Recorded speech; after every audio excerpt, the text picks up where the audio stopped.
It was Easter this last weekend, and there is no doubt that I'm influenced by the leadership of Jesus Christ. So I decided that this episode would be about empowerment. In my opinion, there is no leader who better empowered than Jesus. This single man spent 3 years leading his team, and from those 12 people came a movement of 2 billion people. Incredible. Many years ago, one of my mentors in Sydney believed in me so much that when I started sharing a vision for a new venture, he found an angel investor and we started training groups all over regional New South Wales where they simply couldn't afford my services. I couldn't have achieved that by myself. There were too many barriers for me as a young man. It took a leader who was willing to empower someone else to see that dream fulfilled. I'm incredibly grateful to Andrew for his contribution in my life and leadership. So in turn, the empowerment that Andrew gave me is something I aim to share with those I lead. I aim to encourage when they are down, motivate when they're feeling stuck, help them find a new way when the hurdles look too big. When someone doesn't believe they have what it takes, I come alongside them with the courage, the empowering, and the coaching to keep on going. Here are 3 really practical ways that you can empower others. Firstly, find out what their story is. Just listen. We don't need to comment or tell them about our story. We need to listen.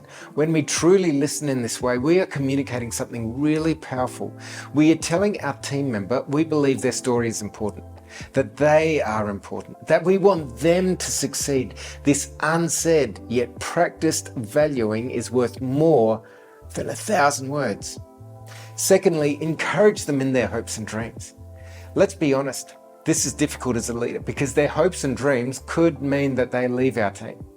But if we really think it through, is it better for our world and society if someone is encouraged to reach for their dreams or stifled? Jesus showed us just how much things can grow when we empower others and relinquish control. You know, the irony is that I can think of 2 specific team members who had dreams outside of the organisations I worked for at the time. I encouraged them and asked how I could support them in these goals. Both of those team members so loved being a part of my teams that they ended up staying beyond my finishing up. And thirdly, resource them. Perhaps you can give them extra responsibility or training. Maybe you can introduce them to a friend they should meet.